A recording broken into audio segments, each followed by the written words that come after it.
All right, welcome into a special edition of Sportswrap OT. I'm Brian Parsons along with Jeff Snyder. We have a very, very special guest today, a person very familiar to sports fans in Hampton Roads, a Hampton Roads sports legend, if you want to put it that way. He is the current head coach at one of the big turnarounds in college football in the last couple of years. We're talking about the head football coach at the Tennessee Tech Golden Eagles in Cookeville, Tennessee, and that would be none other than Bobby Wilder joining us today on Sportswrap OT. Coach, welcome in. Oh, thanks for having me, guys. It's good to reconnect with my friends in the 757. Man, you have been making some waves with your new job there at Tennessee Tech. I guess it's been a couple of years.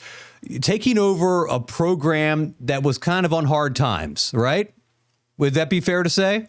That would be fair to say. When I first got contacted about this job from Drew Turner, Turner Associates, they're one of the top search firms in America. And Drew and I had worked together at Old Dominion. He worked for our foundation. I did my research, called him back. I said, I'm not sure about this, Drew. And he said, just go down, take the interview. I want you to meet the president, Phil Oldham. And in my research, what I had found is they only had 15 winning seasons in 102 years. They hadn't had a winning season in the previous 12 years before I took the job. And what was the difference for me, Brian, was the president, Phil Oldham. He's a very forward thinker. He's done in 12 years here $1 billion worth of renovations to the campus. He's done $55 million stadium project that'll be done this year, building a new football operations center, completely committed to winning. And that's what convinced me to take the job. The biggest thing we had to change, Brian, was the culture. It was just such a losing culture around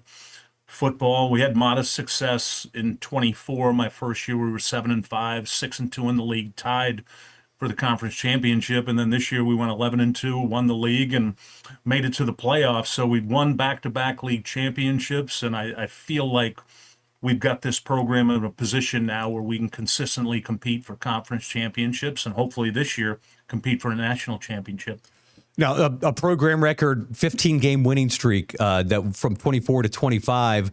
So the fans haven't been used to that any of that sustained success there in Cookeville. So what have you seen with the community kind of rallying around the team? Because everybody loves a winner.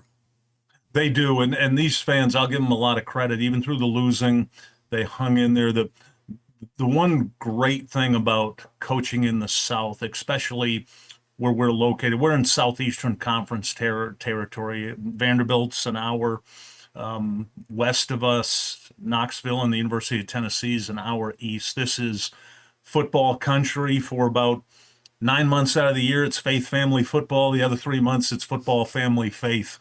People in the South just love football, and they have rallied around this program. This is a football town. Cookeville's about 40,000 people. Putnam County's 80,000. There's Tennessee Tech flags everywhere, and they love football in the South, and they love Tennessee Tech football in Cookeville. So you made it to the FCS playoffs. It was the first time in 14 years that I believe the program has been to the playoffs. You have to run into one of the Dakota schools, North Dakota, and fell short in that one. I got to ask you, Coach, what is the deal? What is the deal with these Dakotas and Montana schools? Why are they so dominant on the FCS level? Is it in the trenches? Is it skill positions? What makes them different than kind of the rest of the people? First of all, it's their commitment to football. This started, Brian, back around 2010. Everything shifted from east to west. If you remember the old CAA, when we first joined that league in 2011 at Old Dominion, you had JMU won the national championship in 2004, Richmond 2007, Villanova 2008. When I was coaching at Maine, we were a playoff team. At Old Dominion, our first 2 years, 11 and 12, we made it to the quarterfinals. So it was dominated by the East. Then everything shifted west. The state schools out west and the Montanas and Dakotas built facilities. They built domes. They put money and invested in their programs. And for the last 15 years, you've got North Dakota State's won 10, South Dakota State 2, Montana State just won this year. The only other two teams to win in the last 15 years were JMU and Sam Houston State, who both moved up to FBS. So they dominate. To your point, they're well coached, and they have the formula in December. You got to be able to run the ball, stop the run, and not turn the ball over. In the game we played against North Dakota, it was 10-6 game in the fourth quarter. Well, we turned the ball over 6 times.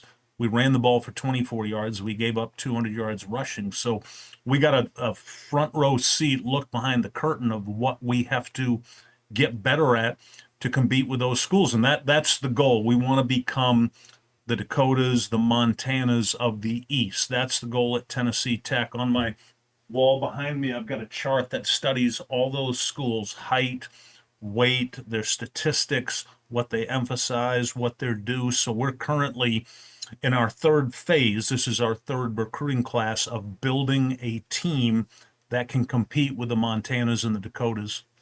Are you still Cowboy Bobby out there? Are we still seeing the onside kicks and the fake punts and all of these weird, crazy things that kind of catch the other teams off guard, but the fans love, especially when it works? A little bit here and there, not as much. We were, statistically, we were a dominant team this year. The majority of the games we played, we were beating people by big scores, so didn't need to think about that as much this year.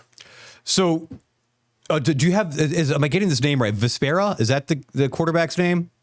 Yeah, Keikoa Vesperis was, and he was the he was a Peyton Award finalist, I believe. He was, yeah. It was a 1-year transfer from Eastern Washington. We liked him because he led the nation in completion percentage 2 years ago, and he comes in this year and wins the Offensive Player of the Year and was on the Peyton watch list. Just had a sensational season, and we've been able to have success, Brian, and that's really the formula now. If you take over a program that's a traditional loser, if you do it right in the transfer portal, you get the right players that fit your culture, you can turn it around quickly like we have here. To what degree has NIL had an effect at Tennessee Tech, and are you guys all in on that initiative?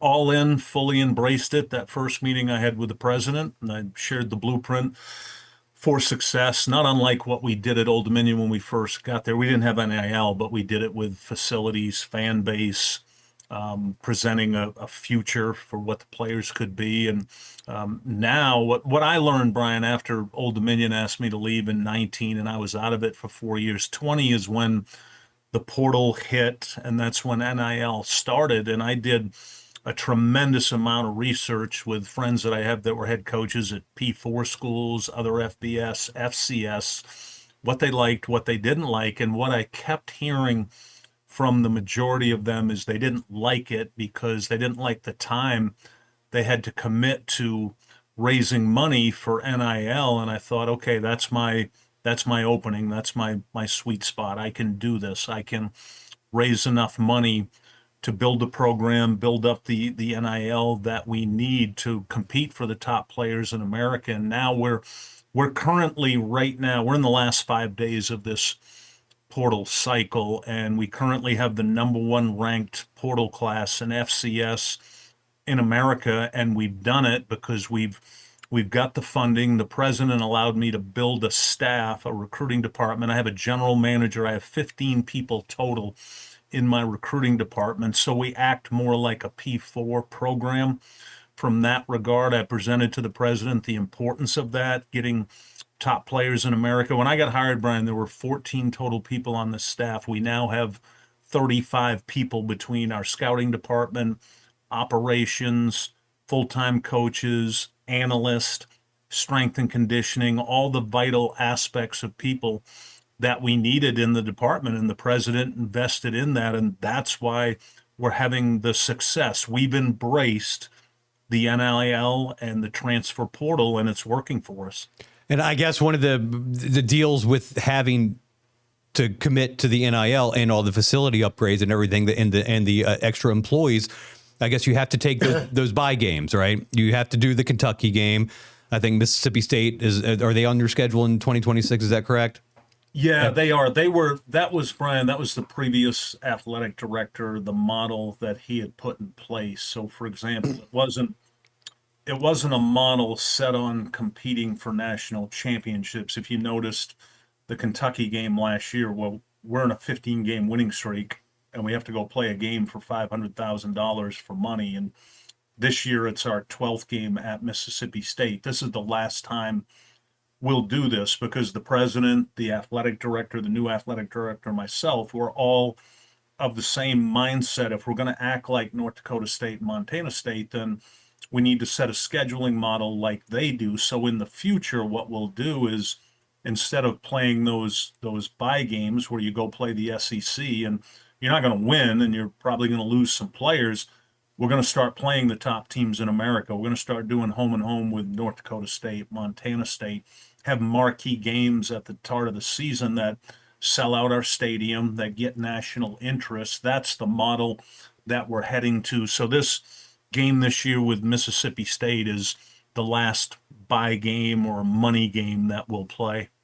Very interesting to hear, and it sounds like there's exciting times in Cookeville. I looked it up, and it says the enrollment is its highest it's been in a decade, because at 10,500, which is very interesting to me because a lot of colleges you're seeing decreasing enrollment, declining enrollment, and in Cookeville you're seeing the actual enrollment go up. I mean, that's got to be another positive for the direction of the future of the university in these times.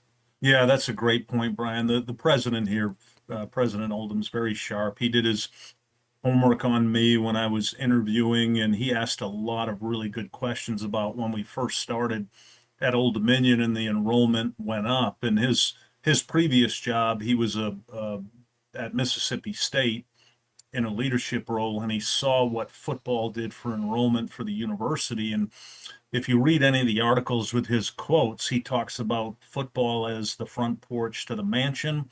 It's going to help increase enrollment. We just got named this past summer, Tennessee Tech, the #1 ranked public institution in Tennessee. It's a top 10% national university, and his goal is to take enrollment from 11,000 to 15,000. And to your point, we're one of the few four-year institutions in America that's increasing enrollment. He keeps investing back in, and he sees the value of a winning, successful football program that brings national attention, positive attention to the university.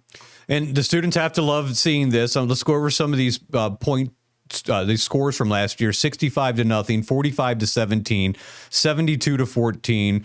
35-8, 66-20. Nobody's close, Bobby. 27-13, 52-28. 42-23. Gardner Webb, a little tight one there. 27-21, 21-9, 40. The 42-10. That was the Kentucky. UT Martin is the only school in the conference that was even remotely close at 3 points. You guys just steamrolled the competition this year. This was kind of like what the Old Dominion fans saw in the first few years there. Just an amazing run. That was the OVC Big South Conference. Now you're going to be moving over to the Southern Conference. What are the differences? Is this an upgrade? Yeah, it's an upgrade for the school in so many ways. The conference is a strong academic conference where I just mentioned we're the #1 ranked public institution in Tennessee. It's a good conference in sports. We have 15 sports here at Tennessee Tech. Geographically, it's much better. It reminds me, Brian, of when we first joined the CAA in 11 and 12 with Richmond, James Madison, William and Mary. There's teams that are close to us. Chattanooga will be our rival. They're 97 miles south of us. East Tennessee State's a good program. They're in the league. So geographically, it's much better. 7 of the 9 teams we play are within 250 miles. So you're talking about short trips for your teams, all 15, short trips for your fan base. There's more interest in this league. So great move by President Oldham, and I'm very excited to be joining the Southern Conference. After you left Old Dominion, was the plan always to eventually get back into coaching, or did you need the break?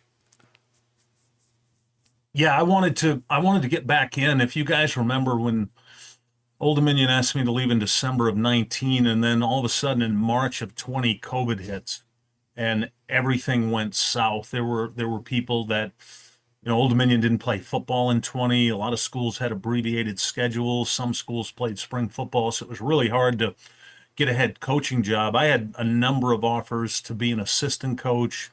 Didn't want to do that. I wanted to wait for the right head coaching job, and I was willing to wait. Started my own private training that I had a blast with, coaching area kids, predominantly quarterbacks, receivers in the area. I got to spend a lot more time with my oldest son, Derek, who played for me at Old Dominion. Got to actually travel and be a dad and see my youngest son, Drew, play at at Iowa Western, junior college when he was there, Eastern Illinois. So I thoroughly enjoyed that time away. My golf game got really good. It's up again now because I'm coaching, and can't play as much. But yeah, I wanted to get back in, Brian. I just wanted to get the right head coaching job. And when this one came along, I give Drew Turner a lot of credit. He was right. He called it. He said this president is different, and to be here, love this community. I've got a lot of family here. My family's the majority of them have migrated from Maine to the Nashville area, so I'm within an hour of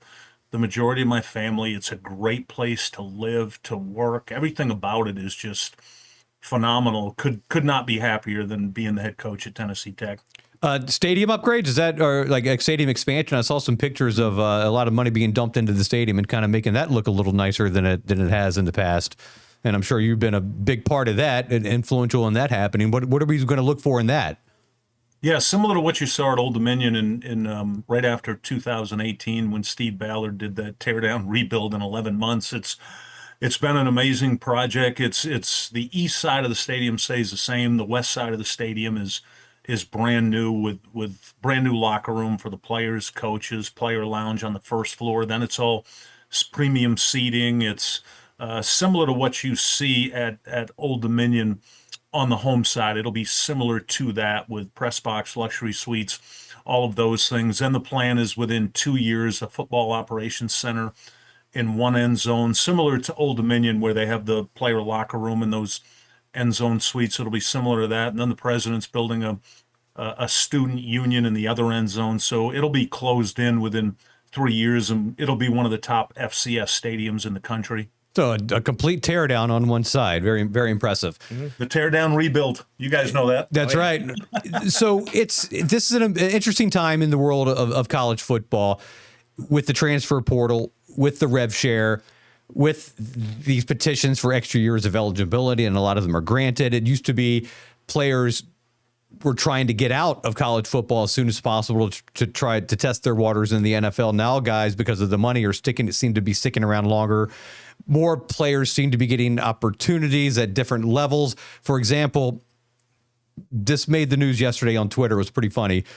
Just some of the responses, because not many people have heard of Christopher Newport University.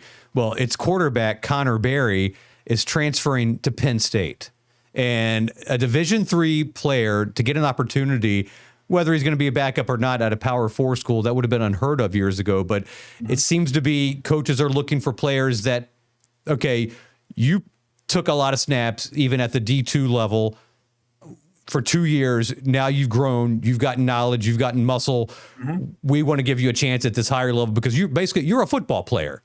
And is that what's happening now? You're seeing players at all levels get these opportunities at higher levels because of their experience. What's going on with all this? Yeah, we just signed 15 Division II and Division III players in December. Their time frame's a little different, Brian. You guys probably noticed the Division I transfer portal was January 2nd to 16 this year. Well, Division II started right after their season. So what you're seeing is all levels, P4, G5, FCS, are recruiting Division II, Division III. You almost have to look at it this way. 10 years ago, it was high school recruiting. Now the high school recruiting has shifted to Division II, Division III, junior college. You're seeing a lot more of the really good high school players that used to get scholarships go to Division II, Division III, play good football for a year, almost like a prep school year, and then get recruited up. A prime example of a Division II quarterback is Shamlis at Ole Miss. Look at the year he had. Took them to the Final Four in the playoffs. He played at Ferris State, Division II. So that's opened the door for top players at Division II, Division III, something you wouldn't have thought of 10 years ago. They're now being recruited at P4, at G5, and at FCS. And high school players now really have to go D2, D3 if they're not 5 or 4 star. Yeah, it's the whole paradigm has shifted. And, we cover CNU, so I see a lot of Christopher Newport games, and I see they're football players on that field. Make no mistake about it. And in the past, they were never given the opportunity to kind of move on to a higher level. So, and from that aspect, I think it's a good thing. I do too. I don't disagree. I do strongly believe the players deserve an opportunity to share in the revenue we all share. And the example I always use, guys, is the SEC and the Big Ten. They're going to get an $80 million check each school for TV before they kick a ball in the air. And not one of us of the three right now are turning that game on to evaluate an administrator or look at a coach. We're watching those incredible athletes perform on the field. So I think it's very fair that they do get some compensation. We'll need to figure out some of the regulations for this in the coming years. But the bottom line is they deserve some compensation for what they're doing. Now, the difference, guys, you'll see these top P4 players, and each school of the Power Four, they've got roughly 22 million to work with that they have to split up in their athletic department.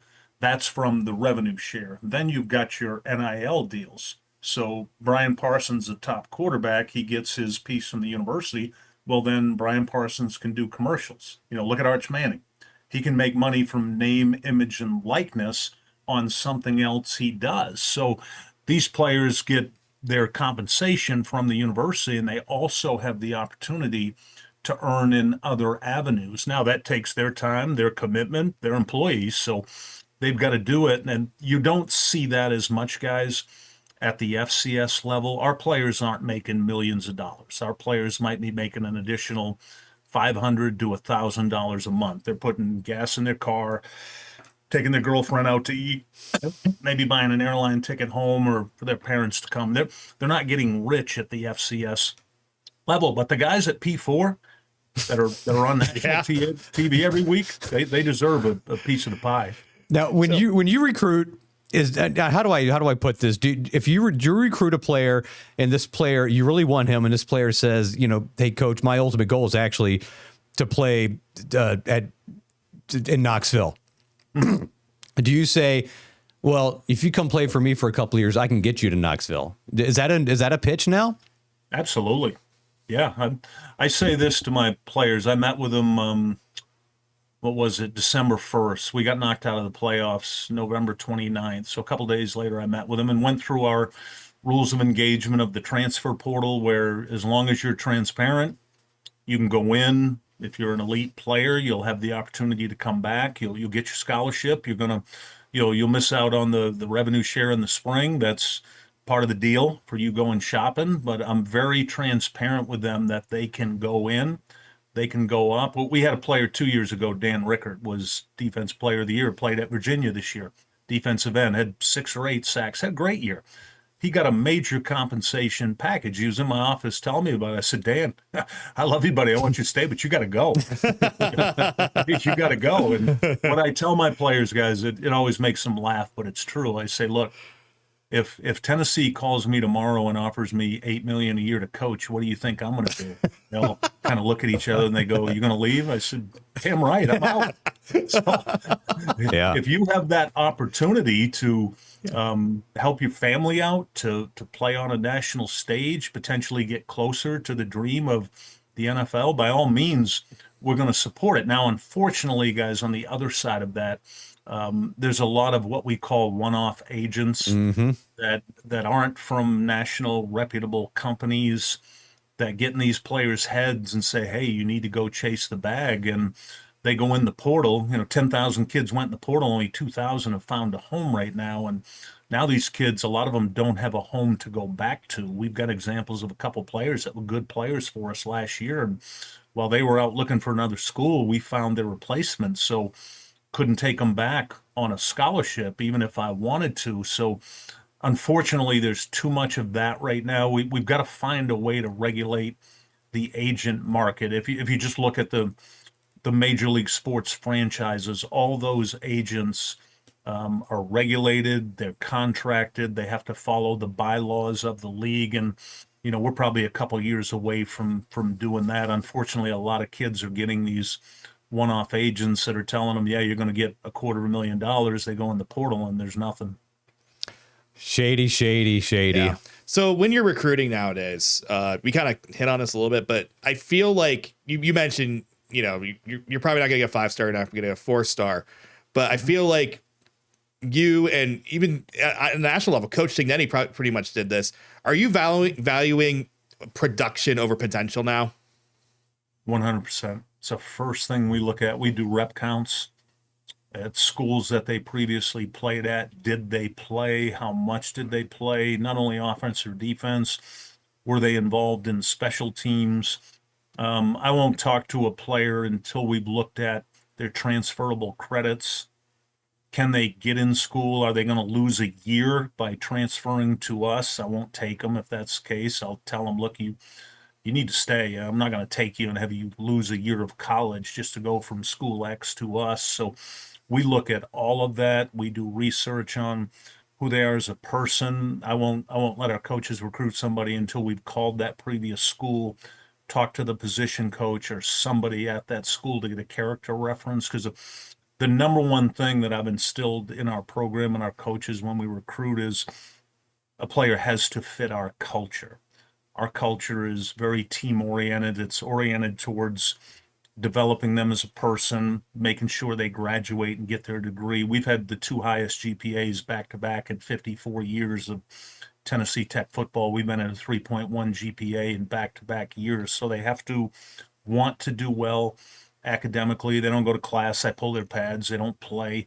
And then what value can they bring on the football field to the program? So culture is number one. Our aim higher philosophy of person, student, athlete.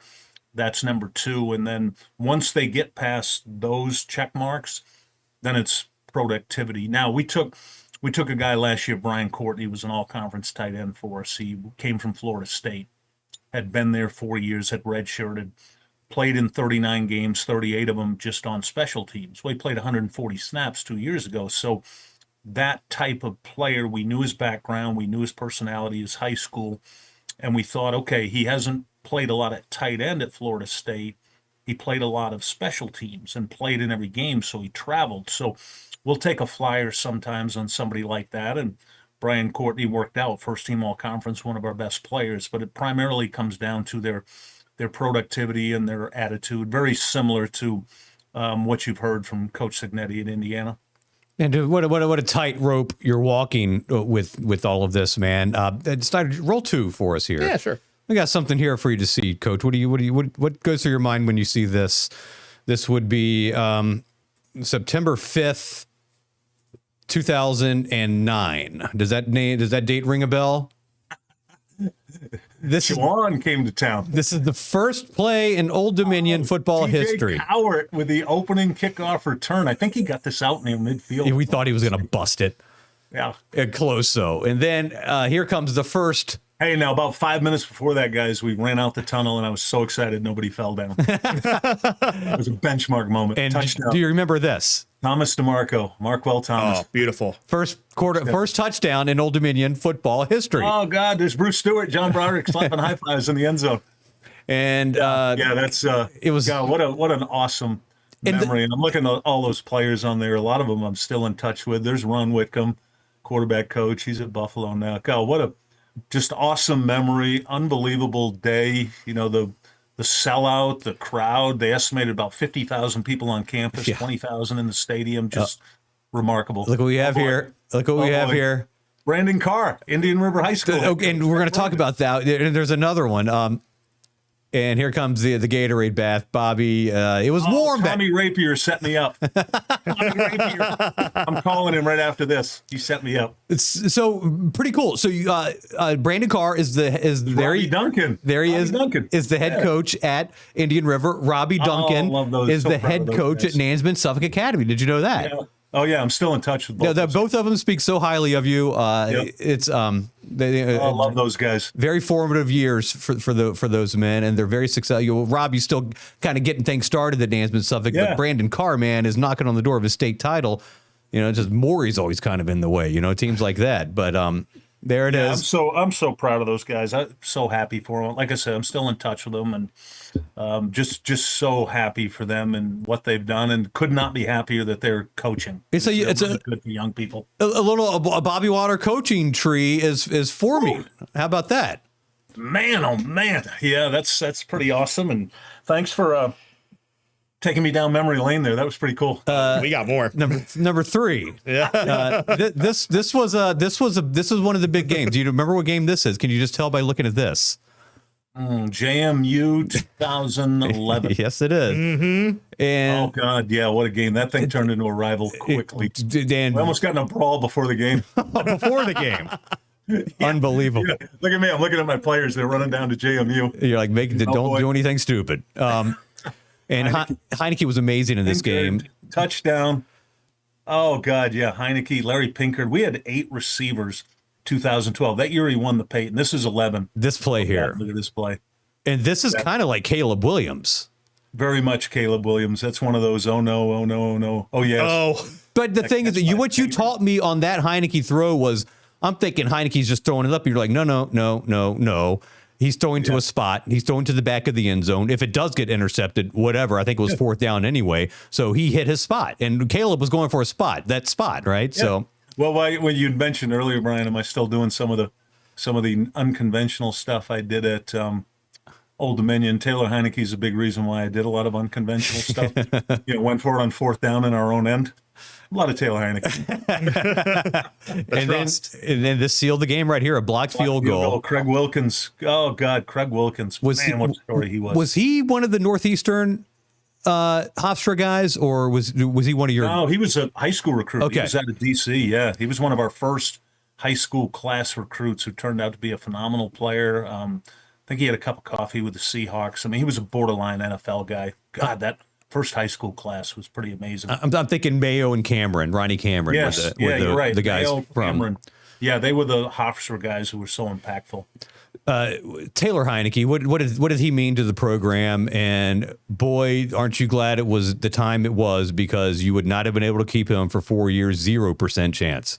No question. Yeah, he would have been gone after his freshman year for probably $750,000 to $1 million. If he'd have stayed his sophomore year, put up the Peyton in this market now, he'd have been $2 to $3 million that time. I'm still in regular contact with him, and I always tell him thank you. He got me 2 raises in the time he was there. Made me a really smart coach. Matter of fact, I'm going to see him next in a couple of weeks, and we take an annual trip to Florida and play golf, and so I'll get to see him and a lot of my good friends from the 757 that I still stay connected. I've got so many good friends up in that area. I spent, I was head coach 11 years, but was there 13, and then the 4 years I was still in the area. So 17 years of my life was in that area. Wow. So many people that I'm still really close with. You think Taylor has a chance to join the Bobby Wilder coaching tree eventually?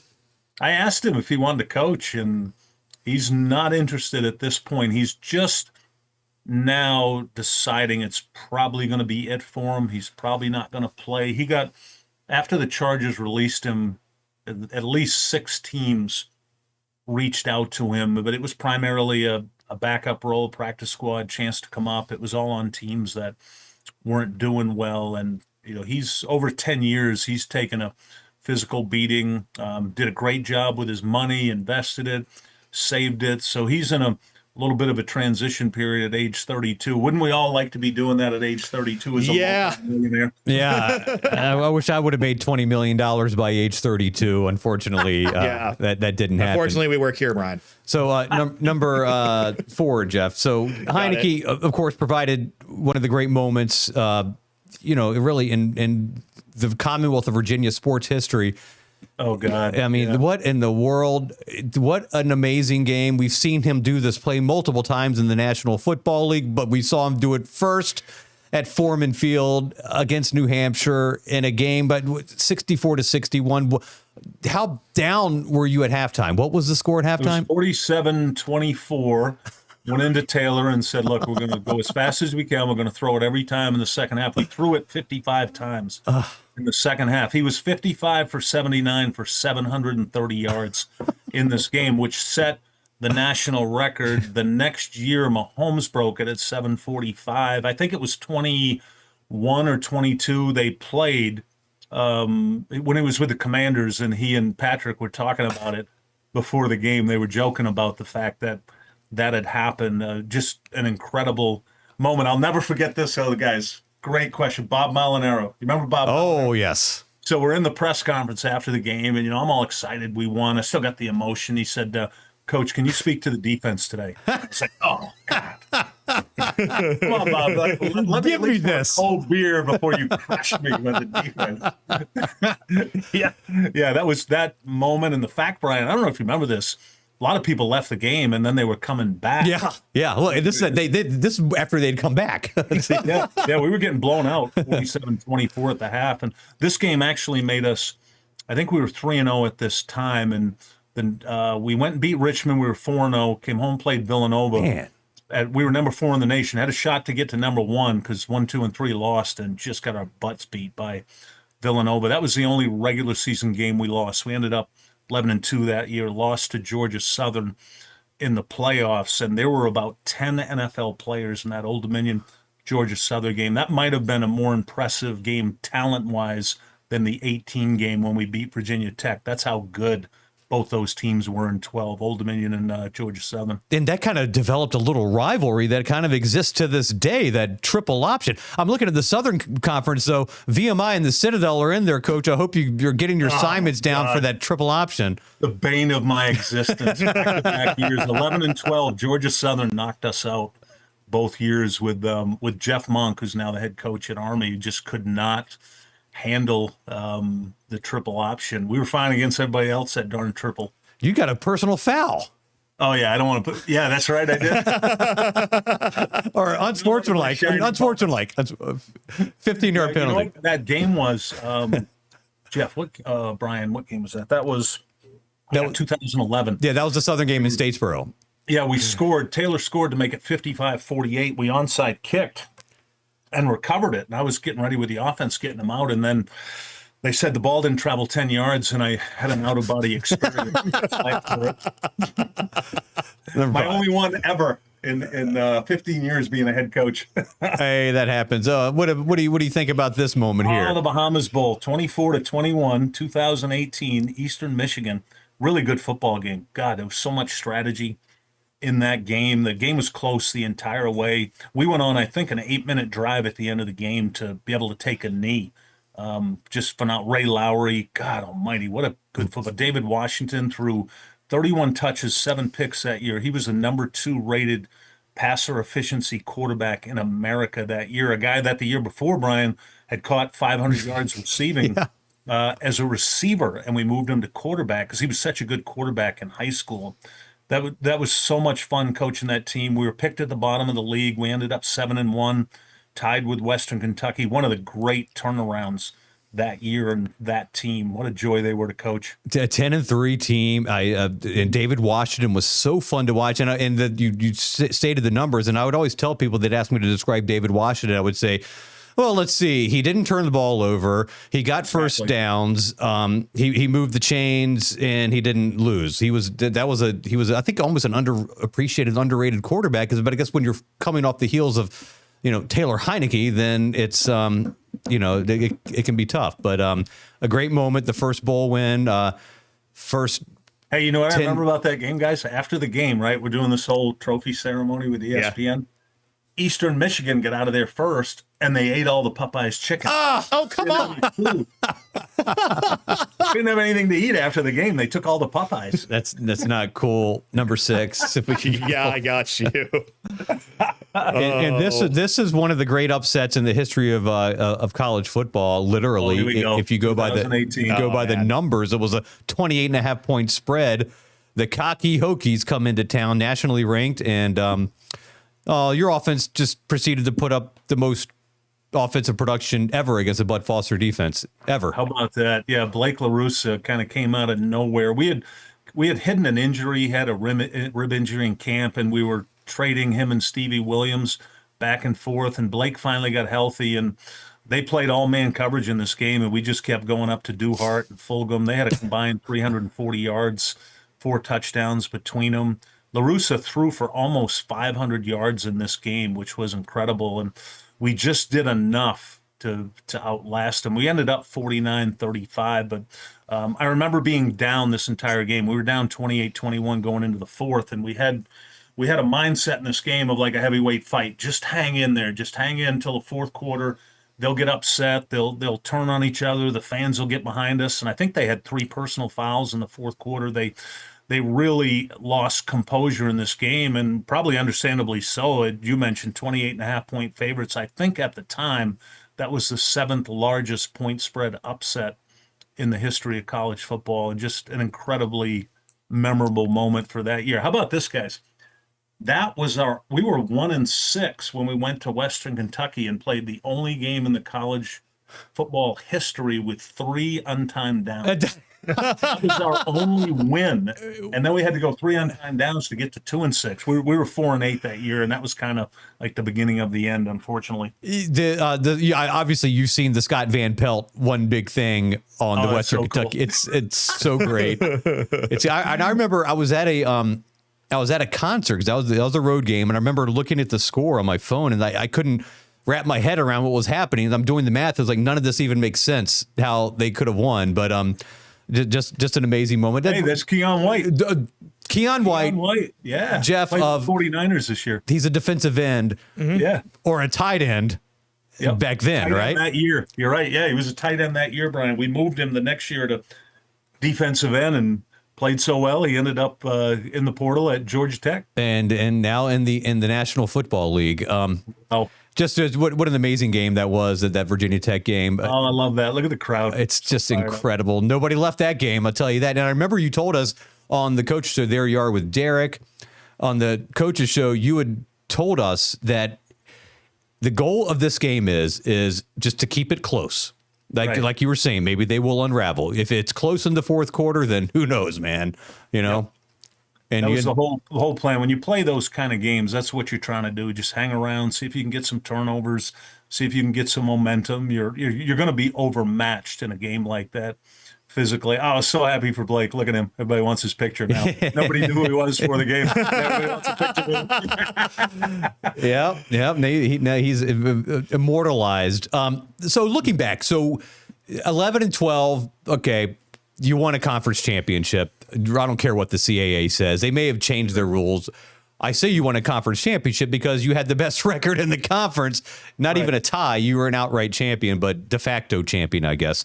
Mm-hmm. If you did not move to FBS in 13 and 14 and began that transition, how confident are you that Old Dominion, with Taylor Heineke, especially at quarterback, would have won an FCS national championship? Yeah, it's hard to look back and say what would happen, injuries, all those type of things, but we were clearly trending in that direction. Our first 2 years in 9 and 10, we were FCS, but we weren't in a league. We went 9-2, 8-3. Then we joined the CAA, go 10-3 playoffs, 11-2 playoffs. So we were 38-10 in our first 4 years and building up tremendous momentum with the program, especially in recruiting. We were really starting to get some elite level talent because now we were competing for conference champions. The word was out, the sellout crowds, living in that area. So I really felt like, Brian, the way we were trending, we would have been a team that consistently competed for national championships. Yeah, it was exciting times. Do you still follow the program from afar? Oh, yeah. Yeah, I follow them on a regular basis. I'm always pulling for them. I want them to win. I've still got some really good friends that work there that are at Old Dominion or support the program. A lot of the people that I stay in touch with still support the program, so I pull for them every week. I want them to win. I'm always going to think of that program as my baby. I was the head coach that helped start it with a lot of good people, and I'm always going to look back fondly on the time that I had there. I wish it hadn't ended like it did, but nothing but positive thoughts for Old Dominion. Want them to win every time they play. When I'm looking at a score on Saturday night, that's the first school I'm going to, looking at the score, looking at the box score, seeing how they did, and always pulling for them. Yeah, and Ricky Ronnie always speaks very highly of the foundation that you laid before him. And, he finally did something that you had done in 2016 to get that 10 win in a winning season. It's been a while. And, the Wood kept him. And, he finally broke through with a great season and a big Cure Bowl win over South Florida down there in Orlando, Florida. So Coach. Yeah, that was awesome. I watched that game, and even though Colton Joseph wasn't playing, Yeah. they played good football. They're a good football team. They're well coached, play good in all phases. The hardest thing, guys, now with the bowl games is most of the rosters are depleted. Yeah. You're looking at guys that have already left or gone, or they don't want to play, or you look at a team like Notre Dame that didn't play this year. Which, if I'm a head coach, I understand that you've got players that you've got a lot invested in, and you don't want them to get hurt in a game that might not necessarily mean as much. And I say that respectfully to the Bulls, but God, I was so excited for Old Dominion, for Ricky, the staff, the players that are there to get that bowl win. That's a big deal, and getting 10 wins, and I hope that momentum helps them in recruiting in other areas. Yeah, he got a little contract extension. Now he's doing his work in the portal because lost the quarterback, obviously, and they've been able to keep the defensive coordinator, which is very interesting to me. Blake Seiler. I don't know if that's a deal with really good. If he's got if it's the children situation where the kids are all kind of the formative years where he doesn't want to uproot them and move them. Because I would imagine he's getting looks, but I think the defense is going to be really, really good. Yeah, if you've got the foundation, you've got the right coaches. They invested in our staff, especially after this season. Every year I've been here, the president's vested, but now we're the highest paid staff in FCS football right now. Nice. We've Wow. got everything we need to be successful. Yeah, making a major investment. Hopefully that same thing's happening for Ricky and those guys at Old Dominion. The interesting thing, guys, about the portal right now is I know I can speak for myself in terms of numbers. We're replacing half of our team. We had 38 seniors. We had 21 that went in the portal. So that's half of our team. And it feels like that's the way it's trending now in college football, that you just have to embrace that. When I first got into this, you'd take 25 out of high school. You'd redshirt almost all of them. They'd stay and develop for 4 years. And now it's every year you're probably going to be replacing half of your team. And you can either embrace it and attack recruiting like we have for the last 2 months. We're in here every day at 5:30 in the morning, and we're going till all hours of the night. I'll set my phone down usually by 9:30. I'm exhausted, and then start it the next day. So it's 16 hours, and you can take December and January and build your football team and embrace it. Or if you don't, then most likely you're going to be an ex-coach at some point in the near future. Well, he is the current head coach of the Tennessee Tech Golden Eagles. He is Bobby Wilder, and he's going to take his team to a new conference next year. They won they're a two-time conference champion in the OVC in the Big South, and trying to replicate that next year in the Southern Conference. You got to beat Mercer. I know they have a good offense. Coach Bobby Wilder, thank you so much for joining us on Sportswrap OT. It was so great catching up with you. Dear friend of ours for the last almost 20 years, and it was great catching up. Oh, thank you guys for having me, and a big shout out hello to everybody in the 757. Love that area. Love going back to that area on a regular basis, and appreciate what you guys do. I hope this is a great success for you, because it's really good for the area what you guys are doing with this podcast. Thank you, Coach. That's gonna do it for Sportswrap OT. We'll see you next time.